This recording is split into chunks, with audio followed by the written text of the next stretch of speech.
Fala galera, Douglas na área, depois de umas 4 semanas sumido, né? Acho que tem até um pouco mais. Eu estou de volta, né? Existem dois motivos para esse sumiço. O primeiro foi que a demanda ali da consultoria aumentou e eu não estava conseguindo ter tempo para focar aqui no YouTube, né? Mas felizmente eu consegui me organizar melhor e teremos nossas atualizações aqui de volta em um novo formato, né? Aos sábados ou domingos, ainda não decidi ali ao certo, vai ser ali o que for melhor para cada semana. O segundo motivo é que a gente está em um momento de baixa do mercado, né? E acaba que o engajamento das lives caiu consideravelmente.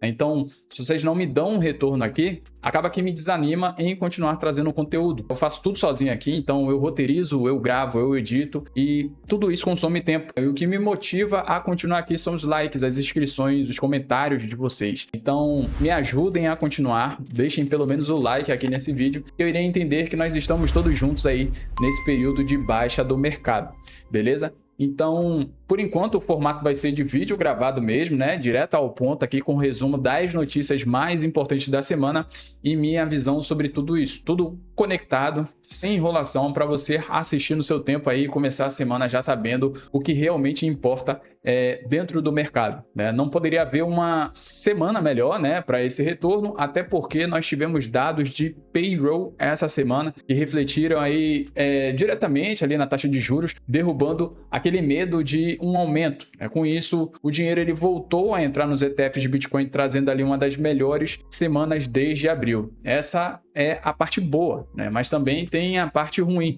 desses últimos dias. Então, fica aqui comigo até o final desse vídeo aqui, beleza? Antes da gente começar, né, eu não esqueci do sorteio. Já foi definida ali uma data e caso a gente não alcance os 1.000 inscritos nos próximos 30 dias aí, o sorteio será realizado no dia 5 de setembro, né? Então, ajuda aqui, dá aquela moral e se inscreve aqui no canal, né? A meta principal continua sendo ali os 1.000 inscritos, de fato, e se alcançarmos essa meta aí antes do dia 5, o sorteio vai ser realizado antes, né? O link para participar tá aqui embaixo, né, na descrição desse vídeo. É só clicar lá, se registrar e se inscrever aqui no canal, beleza? A carteira ela vai vir aí diretamente da fábrica, né? Então vai chegar seladinha aí para você romper o lacre, beleza? Falando em carteira, né? Lá pro final desse vídeo aqui, nós iremos falar de uma situação dos últimos dias relacionada aí, que é extremamente sério, beleza? Mas antes, vamos falar rapidamente aqui sobre geopolítica, que finalmente aí deu uma acalmada, né? Dessa vez o caminho não passa ali pela mesa dos Estados Unidos e Irã, e sim por Omã. Os iranianos e omanes, né, vêm negociando há semanas e já chegaram ali a um acordo sobre as rotas de navegação, coordenadas ali de entrada e saída de navios pelo Estreito de Hormuz. A expectativa é de que esse corredor de trânsito aí seja formalizado. O probleminha aqui é que Irã ainda coloca condições duras para a abertura total do estreito. Eles querem que os Estados Unidos ali encerrem a guerra de uma vez, retirando tropas e ainda paguem uma compensação financeira em cima disso aí. Do outro lado, o Trump, né, falou publicamente que Hormuz vai reabrir em breve e que as conversas com Teherã estão indo bem. E teve ali também um vazamento interessante de que, segundo a CNN, né, o chefe de Estado-Maior americano vem dizendo privadamente aí que os Estados Unidos precisam abrir uma porta de saída dessa guerra, porque as opções militares para escalar podem acabar saindo pela culatra. Resumindo o cenário, né, os ataques diminuíram bastante, a temperatura do conflito diminuiu e existe ali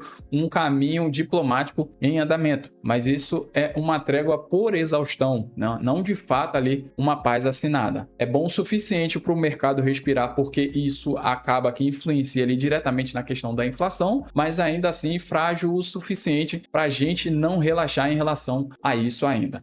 Partindo para a próxima aqui, na sexta-feira aí, passada, saiu o payroll, o relatório de emprego lá nos Estados Unidos, e ele veio negativo, né? A economia americana perdeu ali 23 mil vagas em julho, quando o mercado esperava ali a criação de 85 mil vagas. O número de junho também foi revisado para baixo, né? Tirando ali mais de 37 mil vagas de emprego. E para a gente ter uma noção aqui, né? Essa foi ali a terceira maior perda mensal de empregos desde a pandemia, lá em 2020. O único ponto que destoa é a taxa de desemprego aqui, que curiosamente caiu para 4,5%. 0,1% abaixo do esperado, né? Saindo ali abaixo do esperado. Mas quando a economia destrói vagas e o desemprego cai ao mesmo tempo, normalmente isso aí é um sinal de gente saindo da força de trabalho, o que não é exatamente, né, uma boa notícia. E aí que vem aquela lógica invertida que eu sempre explico nos nossos vídeos aqui. É um dado ruim de economia, é um dado bom para o mercado de risco, porque a economia esfriando tira o combustível do Fed para subir ali a taxa de juros, né? Então, os efeitos, né, desses dados aí foram imediatos. A probabilidade de uma alta de juros na reunião de setembro despencou ali para a faixa dos 40%, sendo que há poucos dias atrás, né, o mercado dava ali mais de 70% de um aumento, né, mais de 70% de chance de um aumento. Ou seja, em questão de horas ali o cenário virou de vai subir a taxa para provavelmente vai manter. A questão aqui é que o quadro de probabilidades ele reage ali conforme saída de novos dados. E setembro ainda está longe, né? Muita coisa ainda pode acontecer até lá. Vai sair novos dados ali de inflação no meio do caminho e se a inflação voltar a apertar, essa probabilidade pode virar de novo tão rápido quanto virou agora recentemente. Então não é para a gente tratar aqui como uma certeza, é apenas para tratar como o humor do momento, né? O bom é que o humor do momento mudou a favor do mercado e os preços refletiram essa melhora. E refletiu exatamente onde a gente queria ver aqui, né? Os ETFs à vista de Bitcoin tiveram ali a melhor semana desde abril. Foram cerca ali de 853 mil dólares. Aqui tá pequenininho, não sei se dá para ver direito, mas 853 milhões de dólares entrando nos ETFs de Bitcoin na semana, com o preço ali rodando na faixa dos 65 mil dólares atualmente. Junho tinha sido ali o pior mês da história, né, desses ETFs, com 4 bilhões e meio de dólares saindo. Depois a saída foi desacelerando, né, semana após semana, até quase empatar. E agora, finalmente, aí nós conseguimos voltar para o positivo. Primeira semana em muito tempo aí que dá para dizer que o dinheiro institucional voltou a comprar de verdade, né? Podemos dizer que isso é uma confirmação da tese? Ainda não, né? Uma semana boa aí não faz um ciclo e a gente precisa ver essa entrada aí se sustentando pelos próximos dias e semanas. Mas depois de tanto tempo apanhando aí, é o sinal mais concreto aí de virada que a gente teve até agora. Então, se você curte esse tipo de conteúdo aqui bem explicativo e ele te ajuda aí a mapear, né, e a entender a direção do mercado, eu já peço que você deixe o like aqui nesse vídeo e se inscreva no canal, beleza? Eu conto aí com a ajuda de vocês. Continuando aqui, né, a Tether aí, que é a emissora do USDT, comprou mais 14 toneladas de ouro no segundo trimestre, né, chegando ali a um recorde de 146 toneladas, no valor ali em torno de 18 bilhões de dólares. Com isso, a Tether aí se tornou a maior detentora privada de ouro conhecida fora de bancos centrais e governos. Além do USDT, a gente sabe aí que a Tether ela é a emissora do XAUT, né, o XAUT, né, que é o ouro tokenizado, e toda essa compra aí serve de lastro para a maior fonte de ouro tokenizado do mundo. Dentro lá do Clube Pro, né, eu ensino uma estratégia de alocação com criptoativos e ouro, e foi justamente essa estratégia aí que nos salvou daquele crash lá do dia 10 de outubro, né? Outro grande comprador são os bancos centrais, né? Especificamente o Banco Central da China, que está estocando reservas de ouro em Hong Kong, mirando transformar a cidade num grande centro de negociação do metal. É ali a continuação daquele movimento, né, que a gente já comentou aqui antes, os bancos centrais correndo para se proteger com ativos escassos. Então, se a gente juntar tudo aí, né, que são os dados de emprego ruins lá nos Estados Unidos, mais a acumulação dos bancos centrais, o resultado foi o ouro disparando aí acima dos 4.400 dólares. É o nível mais alto aí desde 5 de junho. Só no último mês, né, nós tivemos aí uma alta de 10%. E qual seria aqui o recado para gente que está inserido aqui no mercado cripto? Todo esse movimento aí é a mesma tese ali que sustenta o Bitcoin. De confiança no papel moeda e busca por um ativo escasso que ninguém imprime, né? O ouro é o ouro em si, né? É o ouro analógico, né? E o Bitcoin é o ouro digital. Obviamente que a grande maioria ainda não enxerga o Bitcoin através dessa ótica, porém essa narrativa aí tende a ficar cada vez mais forte a cada ano, beleza? Agora, chegamos aqui à situação que eu havia comentado explicado no início desse vídeo, né? Nos últimos dias aí, um hacker drenou centenas de carteiras da Coldcard. Dizem que é uma das carteiras mais respeitadas do mercado, mas felizmente eu nunca ouvi falar dela. As estimativas aí apontam para algo em torno de 130 milhões de dólares em perdas, sendo que a própria fabricante, né, que é a CoinKit, diz que não consegue confirmar se realmente é esse valor. Após aqui, o ataque foi identificado que os hackers movimentaram os ativos através de misturadores ali, como o Tornado Cash e o Wasabi, né, que são ferramentas ali usadas justamente para embaralhar o rastro dos ativos na blockchain. Mas o que foi que aconteceu exatamente aqui? A gente precisa entender ali o conceito de uma coisa chamada de entropia, né, que é o coração desse problema aqui. Eu vou tentar aqui passar do jeito mais simples possível para vocês, beleza? Entropia é basicamente ali a quantidade de aleatoriedade real usada para criar a sua chave. Vamos pensar assim, imagina aí que a sua chave é aquelas 12 ou 24 palavras, né? É o segredo de um cofre. Se você escolhe esse segredo jogando dados de verdade várias vezes, ninguém no mundo consegue adivinhar quais são as palavras, né? Existe ali uma quantidade absurda de combinações possíveis, vamos dizer que mais do que as estrelas dentro do universo observável. Isso aí significa uma entropia alta. Agora, imagina que em vez de jogar dados, né, o cofre ele montasse o segredo usando o número de série do próprio cofre e a hora do relógio interno dele. De repente ali, aquilo que deveria ser impossível de adivinhar virou uma listinha de possibilidades. Isso aí é uma entropia baixa. E foi exatamente isso aí que aconteceu. Por causa de um erro no firmware que entrou lá em março de 2021 nas carteiras da Coldcard, né? O aparelho ali ele deixou de usar o gerador de aleatoriedade de verdade e passou a montar as chaves a partir de informações previsíveis. O resultado prático disso é que o hacker não precisou nem encostar no aparelho de ninguém. Bastou ele pegar ali um endereço público lá na blockchain e ir testando aos poucos ali combinações possíveis até achar a que batia. É como se fosse ali a diferença entre uma senha de 24 caracteres totalmente aleatório e uma senha no estilo 1, 2, 3, 4, 5. Uma pergunta que tem circulado bastante aí nas redes, né? Qual seria ali a probabilidade de a própria CoinKit ter implantado essa vulnerabilidade de propósito? Partindo aqui para os fatos, essa é uma falha ali que ficou 5 anos escondida numa empresa cujo negócio inteiro é baseado em segurança. E passou por revisões ali sem ninguém perceber essa falha.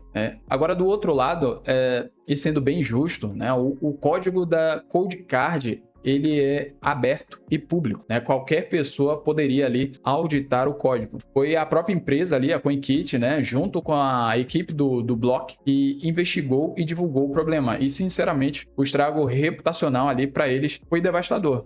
Acabou a CoinKit. Não faz muito sentido, então, no sentido comercial, plantar uma bomba ali que vai explodir na sua própria mão. O mais provável, pelo que os fatos mostram, é um erro humano grave que acabou passando ali despercebido. Eu queria saber aqui, né, a opinião de vocês aqui nos comentários. Eu quero que vocês me digam se foi erro, né, se foi um erro humano de fato, ou se de fato isso aqui foi proposital, né, para acontecer justamente isso aqui, né, e a gente chegar nesse acontecimento. Pode mandar aí que eu vou responder todo mundo aí que comentar nesse vídeo aqui, beleza? Se você tem uma Coldcard, né, verifique em qual modelo e com qual firmware a sua chave foi criada, né? Outra coisa, só atualizar o firmware não vai resolver o problema, né? Se a chave ela já nasceu fraca, né, ela continua fraca para sempre, né? A única solução real aqui seria gerar uma nova chave em um aparelho não afetado e migrar os seus ativos para lá, beleza?